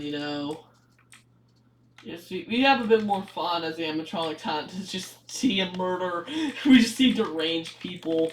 We see some more multiverse other characters. We see it's basically just an entire fun time for people kind of exploring many other universes, realities, seeing all that, and we see murders. There's a massive murder bit in this episode, and I don't know why. I'm very scared. But yeah, we see kind of we see a group of villains. Those are the kind of the antagonists of the episode, the Golden Endo brothers, which the Golden Endo brothers will return, folks. There are characters who will return. We kind of see and we see a very important arc from Bloodtrap, freeing the multiverse city of its corruption, and that's why the universe and yeah. Also, so the multiverse city would change a bit over time, and that's actually what in that area, in Mimic, and ironically, where Mimic Studio would be bought is actually down the road from where all this is happening. That's what's funnier. In the Pizza Palace where Mimic stays, is actually a big. It's actually very close to the multiverse city. Mimic lives in the first universe, but yeah, and Mimic not moved the multiverse city recently. Yeah, the multiverse city would. Yeah, so I don't know what I'm talking about. Fuck. Yeah. Anyways, yeah. So this is the entire scene that just happens. These two characters die. They're one-off villains. I'm pretty sure. But yeah, Mimic is down the road. Ironically, yeah. So Mimic watches as the multiverse kind of reset as the multiverse city is fixed, and this is kind of the beginning of Glitchtrap's redemption. This entire thing is me trying to show Glitchtrap's change and redemption as a character. As we won't see him, as we enter in with FNAF. Yep, we see the good old game, another set of game. As we see Candy in the group. Yep, they're all having a good time, kind of living their best life, talking, having fun. As they go to an abandoned factory, trying to explore, having fun, but they discover darker secrets. And soon, of course, we see the first appearance of the Jacko brothers. And we see where Demon Fredbear is currently with the suit being corrupted. We basically just get an update with all the characters currently in this video. We see Pengu kind of do an escape as we see the Jacko brothers, I'm pretty sure, in a minute. Yeah, so the Jacko brothers, they actually were developed in this factory. They kind of just lived and moved around. So yeah, now we move in with them. Beautiful. So yeah, we see as this entire conflict begins happening as Cindy's is, well, kind of corrupted, and turned into a servant of Demon, for Demon Fredbear. And she joins their side. Will she return? Shadow City's created. Their suit and Shadow Rat's also created. Basically, two characters are Shadow Eyes. I'm pretty sure others are. I don't remember. I think I don't remember who else was Shadow. Yeah, no, they were able to free Rat. And later in the episode, and yeah, and I believe the fight rages on for a bit more, and they're able to escape. But yeah, this is kind of the explanation and kind of showing the power now, as now they begin working towards what they're gonna do with Shadow Bonnie and with Demon String Bonnie returning. Talk about Shadow Bonnie, as now we enter into Aftermath. Aftermath is a good episode. It kind of explores every character after the events of the destruction of the pizzeria, trying to, recuperate his life and trying to figure out what to do. They don't obviously trust Chap for what he's done, but over time they're able to grow a bit more. Some people tried to redeem them, and it was a bitch. But he ends up being consumed by the pit later down the line in episodes, so yeah. So more conflicts continue to arise with the characters as they just fight and bicker for some time. We have Tojiga, we see Mangle, and yeah, many characters. Yeah, so a lot of character arcs would have been explored a lot more in past stories and how they got where they are. We see the two brothers interact, the shadows kind of getting used. We basically just see the fallout of the entire Rise of Glitchtrap. That's what Aftermath is. It's meant to be kind of just the aftermath, ironically, of the event. As we see Candy and the gang kind of regroup, talking about what they had saw and what they had witnessed. As Phantom Freddy appears, who knows why he's there, I don't remember. Yeah, this is where this episode ends, obviously, with the note that, oh god, a new threat may be lurking. Yeah, and this moves in to the Golden Curse. The channel's 1 year special, ironically. For some reason, the A is weird. I do not know. Oh, wait, no, that's just my mouse. Anyways, yeah, so we see the demons as they arrive to collect a new power. An upgraded, uncorrupted gauntlet.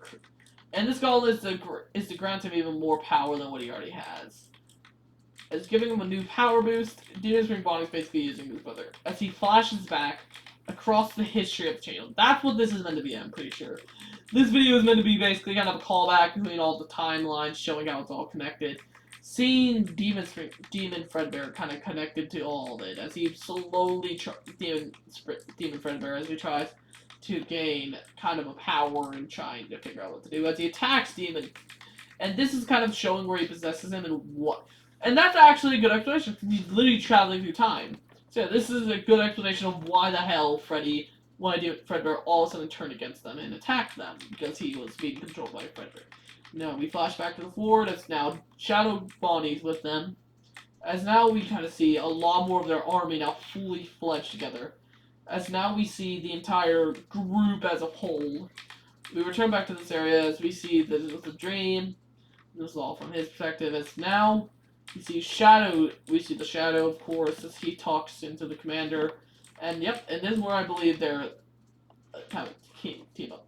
And now we move in to a distorted episode. This is a few years. So yeah, this is kind of a weird episode. So yeah, this shows this is Shadow, Freddy's aftermath with him possessing. Yeah, this is why I'm talking about. This is what I talk about with Ignited. This is what I meant by freaking up the entire lore, because something like this couldn't make sense in it. So yeah, we see Shadow. Yes, we see him kind of leave as we discover that Shadow Spring Bonnie is still alive, and we see Dee Dee. Dee Dee will also have returned. This character. Yeah, so some characters in this scene was a one-off. But yeah, we move in to System Error, which is kind of between. Which this should not be where it is in the timeline. Why is this between? This should be There are episodes missing. One sec, folks. That's weird. One sec.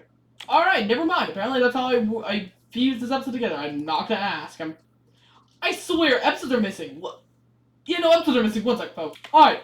Hello, folks. We're on Season 1's playlist because my idiot. Because I apparently forgot to add episode 7 and these episodes. So yes, before the Gargoyle episode, we had episode 7, The World Below. We kind of see the animatronics talking as they begin planning to go, and they soon begin trying to figure out what has happened. As we see more abuse going to 2 and 3, and their entire rivalry as characters. As we see Shadow. Wait a minute, forgot episode 6. What the beep? What? Why are there episodes missing? Okay, folks, we now have the correct way of playing this. Let's watch. Alright, after that, hello. Anyways, yeah, so we open on episode 6, Rising Chaos. Yeah, so everyone's trying to figure out what's happened with everyone trying to kind of begin ordering new suits and working on new things. As this is kind of setting up the fact that new suits will be arriving for them. This will probably be seen, if I remember, in episode 7 or later episodes. And finally, we get the return of the classic character. As soon as the character's talking, we soon get the return. I believe it's later in the episode. Yeah, so we see the return of Phantom Bonnie, but yeah, this is kind of a not big scene since, he's kind of a minor character. He plays a minor role, obviously, but yeah, so we kind of see all the characters interacting like usual. We kind of see a bit of a build-up to the main episode as we kind of just see like I said, this is meant to be a very early on kind of exploring how the characters are in the storyline currently and where they are at. As we see just the Wizards have an axe for some reason, who knows? They just wield axes now. Yes, we see Springtrap finally emerge with the new gauntlet. And of course, they need to be someone who can wield it properly. And sadly, due to them all having hands, there's only one viable host with them. I'm pretty sure I just saw Junkie get on. Yep. Yeah, and of course, Withered Freddy was that host. And Withered Freddy now returning, as now we flash over to as now we see the beginning of the Shadow Army, which was this ever built up and played more? No! And sadly, because of this episode, Bonnie was killed. Bonnie's death was probably just a disappointing thing that was a complete accident. Never meant to happen, and that's what makes his death even sadder. Now we move on to episode 7. Episode 7! Everyone's favorite episode, because why? I don't know. So yes, we open with the characters trying to get over what happened in episode 6 with Bonnie's death. Now getting their new suits arrived between episodes. With the death of Bonnie, it brings a lot of darkness on the team. They're sad, obviously, and depressed by his death. As now they begin trying to work on what to do now. With over time, they slowly begin trying to figure out. Of course, bickering between the two, as I already stated. But yeah, Chica's annoying, ripping Bonnie's voice blocks out and kind of being beaten. We see Dee Dee's introduction as a character, as we had already seen her earlier. So we see more beatings and death, and we see more conflict between all the characters. We see the introduction of Shadow Lefty, as we see he's working with Dee Dee, obviously, as we already know. So we see Phantom Bonnie possess Bonnie, now officially a duo. Moondrop, now yeah, so we see the creation of Maltrap, or Malbear, who is a one-off character, which I'm pretty sure this is one of the only episodes he has an important role in, and then in other episodes he's just never again seen. What happened to Malbear, I'll explain once we get to that point. We see all the characters going to the Shadow Realm, aka the one below, aka the Multiverse City. And as we see, the team also go to the Multiverse City to go deal with them. And now we see the beauty of it. We see some new characters, new faces, new redesigns. We see that everyone's having one hell of a good time. As you see, everyone's having fun, having a good time, having a good time. Yeah, we see Shadow Trap, of course, there because why? Yes. We see an ignited endoskeleton who's never explained how he got there, or why he's there. So I believe this is not the returning glitch trap. One sec, wait. No, that was last week. What? I don't know if that's glitch trap or not. Yeah, I'm pretty sure that's glitch trap. But yeah, glitch trap made his return between episode 6 and 7. I'm pretty sure. I don't know. Yeah, I'm pretty sure he did. So yeah, they deal with Demon Spring Bonnie, and they fight him as damage is caused, and so we see the power of the gauntlet, but of course Freddy cannot control it. In the fight, I'm pretty sure ends with them winning, but it still ends in it still shows that a lot of training and needs to be shown. Next episode. Alright, we cut over with the amazing gang. At least we cut over with Dee Dee finally returning as she's angry with everyone. Everyone's angry at her as now the characters begin kind of bickering as the two demons finally emerge, showing where they win at the end of the last episode. And they decide to discard them and assemble some of them into their ranks, killing Dee Dee in the most brutal way possible by base-7ing her. As the group kind of assimilates, as now we move in to episode 8, The Demons. So yeah, I don't remember if it was the curse episode or not, but so yeah, the team kind of begins working together with each team kind of working together now, people begin trying to figure out what to do, as now the war truly begins. With people talking, conflicts rising, some people don't know what to do. Others know what they have to do. It all begins raising apexes and conflicts, and I'm just gonna skip a bit because I don't want to I regret doing things in this episode. So yeah, everyone just begins talking. Bonnie's embarrassed about some things. Other things are happening, arcs are happening, teams are winning, people are dying. A lot is actually happening in this episode as we see the fusion of two characters. I'm gonna skip this, oh god. We see where Glitch Trap is after the events of that episode. Captured. And I'm pretty sure he will be freed in the big battle showdown. I don't remember how he gets freed. But yeah, so we see now the true conflict at hand, that people are getting captured, characters are captured. We see Hybrid, a creation of joy, obviously. So we see the conflict truly reaching immense proportions. As many characters are talking, we see the creation of Demon Glitch. And I'm pretty sure, I don't remember how this character arc went down. I think be later shown what happened to him. I'm just gonna say this, and yep.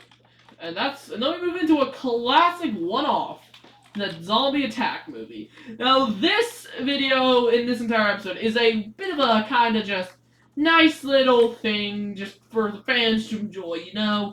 It's not meant to be too big, it's meant to be a nice little show of just what's been happening in the series. We just see the animatronics kind of just enjoying life, dealing with a bit of zombie apocalypse in their back doorstep, you know?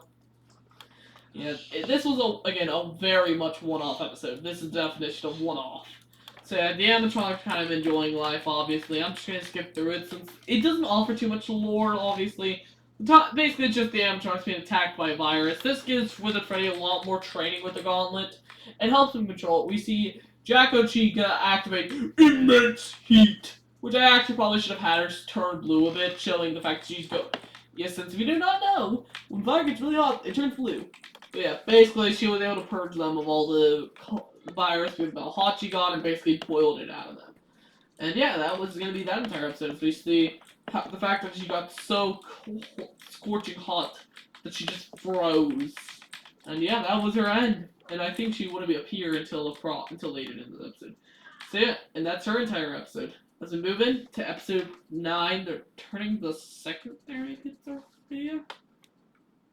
Okay, yeah, no, yeah, so we see the group of characters. Yeah, we see.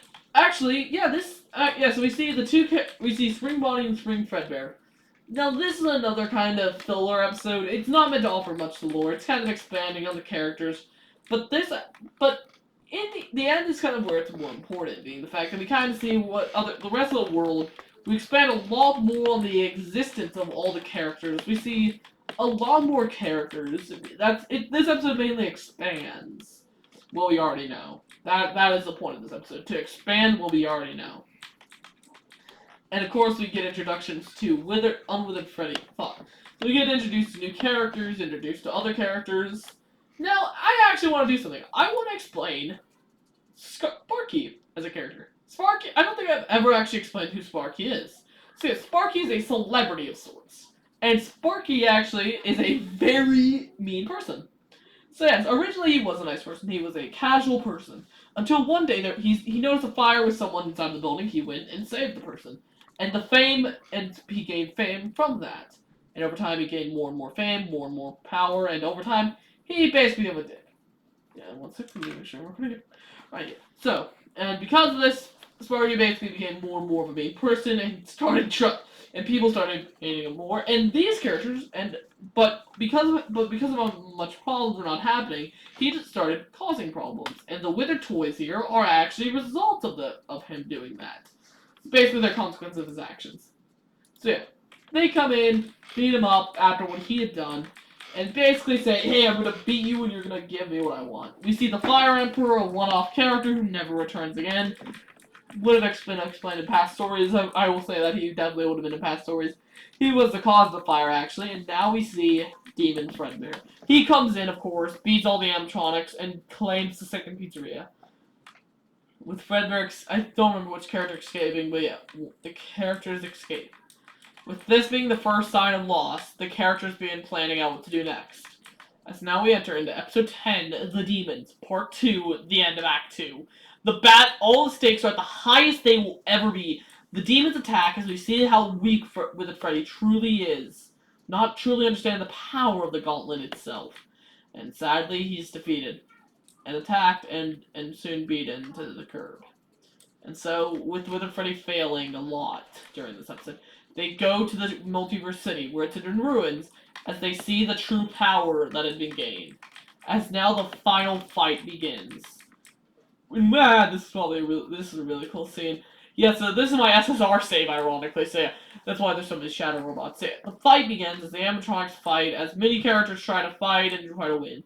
We see the entire we see the beginning redemption arc for Pit Trap, as we see Spring Bonnie, Side Trap talking and trying to talk him down, obviously trying to bring back the person he calls brother back. We see Glitch Trap in Moondrop's fight as he tries to bring Glitch Trap back, kicking Demon Spring Bonnie out of him. As that fight rages on, as we see Withered Freddy continues to grow stronger. And we see number 2's betrayal and of number 3 hating the fact of how much fame he is getting. And now we get one of my favorite scenes in the entire thing. And this scene definitely is one of my favorites, just because of what I did. I will let the scene play out myself. In my head. Brother!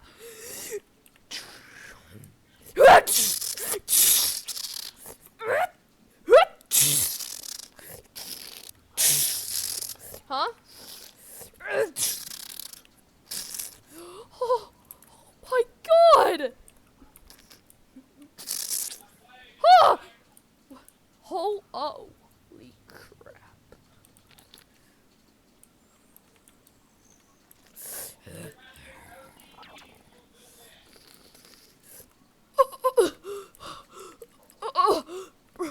Brother. Thank you.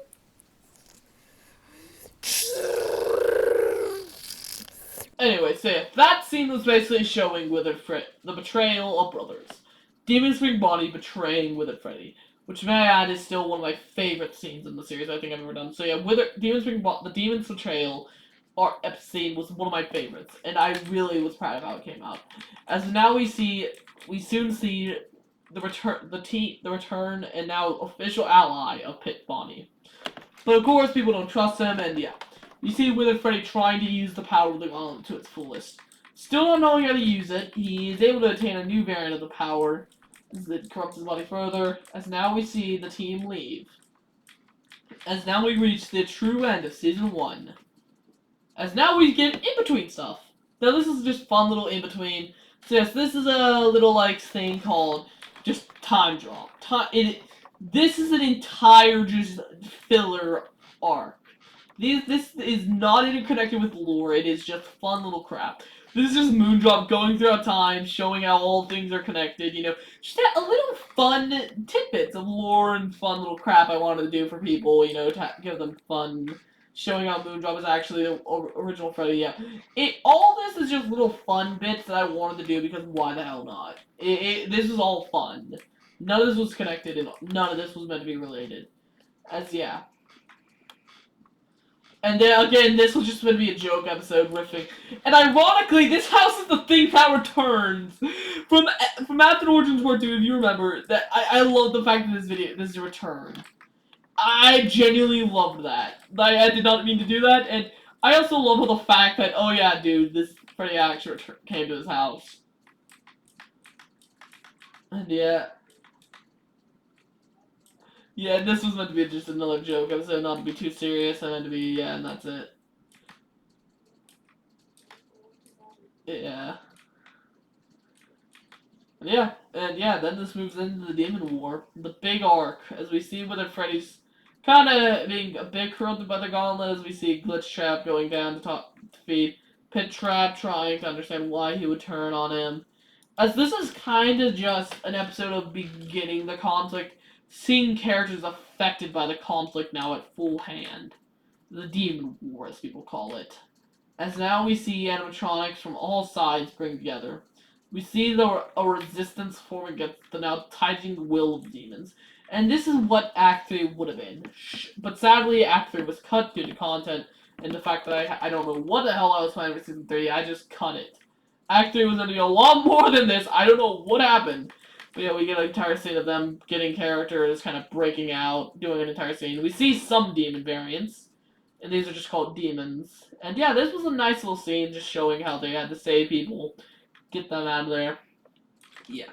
And now we move into Withered Origins, which is no longer canon, so I will be skipping this episode for obvious reasons I'm happy of. And now we move into the finale of season... Wait a minute, this is not the director's cut! One sec, folks. Alright, hello folks, this is the director's cut. And, okay. And this is the kind of continuation. I don't know why I did that opening. Yeah, so this is the director's cut, because I like the director's cut a lot more, and it's actually a lot more canon. So yes, let us begin in a lot more just little bites. So yeah, the entire point of this is, so we see the characters all band together, trying to figure out how to fully stop demons, as this is culminations of missions and stories they would have had. This is the culmination of the final 4 episodes. As we see all the animatronics beginning to plan and begin moving in to the Shadow Realm itself. First, and as they begin their grand quest into the Shadow Realm, I make first up things that change. You know, so they see a large creature, they run, they mainly search around trying to figure out what to do. This is only a part of the Shadow Realm, obviously, so yeah. They try to figure out what to do, and yeah, mainly this episode is just them trying to figure out how to stop. Yeah, so the first half of this is them trying to run away from the creature in the Shadow Realm on the home turf of the demons, ironically, and defeat the demon, and find a way to defeat the demons and gather resources and materials and understand their expo a lot more. But sadly, in the end, it results in the loss of one of their own, and also it ends with the demons actually getting a good opportunity to attack their home itself. We get the return of the chief, obviously. Now being fully betrayed by his brother, he's been captured, and this would have been, and yeah. And as we see this, we see, as the Avatar's return, I'm pretty sure the place is being attacked by number 2. And this is the death of Goodstrap. But yeah, Goodstrap, of course, having 2 cannon life, losing a cannon life. They soon put him into, and then we see the return. We see now the dawn of Shadow Fredbear, who is a classic character who is, I'm pretty sure, he was still alive by the end of part 2. So yeah, of Last Stand. So yeah, we see the final battle between all the characters of the demons, as Demons from Bonnie for now is defeated, and is finally put down as the characters all finally defeat him. After a long fought battle, they finally win against the monster they had been torturing their lives. During the final fight, everything was on the line for all the characters. They knew the stakes that were at hand, and they fought. Fredbear and Withered Freddy was able to master the gauntlet, but then, meanwhile with the others, Minion Trap made his return. Minion Trap was just, of course, returning a new thought. Meanwhile, the two were fighting. With immense power, they fought with everything they had. As now, Demons Bonnie fought against Minion Trap, but Goodstrap stopped him, trying to convince Minion Trap to join. But of course, he just gave them his old suit, saying, "Take it, I don't really care," and left. Now having a new Minion Trap, they just basically took that. The fight continued raging on as they thought Demon Bonnie was defeated, but he wasn't. Trying to finally use his brother. In the end, Withered Freddy is forced to turn him into a marketable plushie in the end. And in the end, the team wins. Everyone finally returns home, beaten, defeated, and 2 new allies on their team, Demon Spring Bonnie and Fredbear. And Demon Fredbear. With now the conflict finally at an end, the long war of Fazbear, Freddy proposes to Roxanne. Roxanne accepts with open arms. As now we enter the grand conclusion of the movie. As now, this is what would be the end of season 1, ending with a beautiful future, with a clip into the future. See where the characters are. You see everyone happy, enjoying life. As now we see the official end of season 1 and the new beginnings to what is to begin. As we see in the final moments, the dawn of the season of the season 2 a bit of season 2's villain, Malware. As now we enter into, well, kind of like a bit of the end. One sec, folks. Alright, folks, so this will end part 1. Yes, sadly, I'm splitting this into parts because, first up, it's late. I need to go to bed. But also, it's the fact that this video is almost already 2 hours long, and I don't want this video to be longer than all my videos combined. But yeah, part 2 will probably be a prolonged video. I hope you guys enjoyed this video, and I cannot wait to continue explaining the lore with all you tomorrow. This video is this is probably one of the longest videos. And this is this is immense. I did not expect it to be this long already, folks. I will actually explain a bit more things before we fully end this video here. But yeah, this ends the video portion at least for now. Let's go into more lore bits. Alright. Yeah, so let's go into more interesting stuff. So, most of this you will not see real quick. So, let's go with, yeah, so I want to show a bit of the doc. This doc was a document I made to kind of explore. Yeah, so as you can see, it had a lot of the episodes. So yeah, so you will see. Yeah, so let's go. We'll go up until the So let's go. Yeah, season 2. Let's go over each season. Let's start with kind of like simple. Let's go over like. Yeah, so you'll see season 2 and forward once we're done. So yeah, episode 1. Yeah, so this was meant to be how the Act 3 was meant to go. After the entire demon conflict, Act 3 was meant to begin with Fear, Order, and Ignite Return, the Shadow Realm, and the Void, a Rift, Calm Before the Storm, and then a 3-part finale of Fredbear, for Fredbear. And yeah, that's mainly what was meant to happen. The story was meant to climax at that part, but sadly it never reached that part, luckily for the characters. And yeah, that is probably all I will have to say. I wanted to explore a bit to show you guys what season 3 was meant to consist of. So yeah, as you can see on the side here, we have a lot to explore. So you guys are just getting a bit of the juice of what I'm going to talk about here, folks. So for now, folks, we end this talk here. I will see you all next time. I am Mimic Studios, and this is the end of part 1 of the complete Gmod FNAF timeline for Mimic Studios. Goodbye, everyone.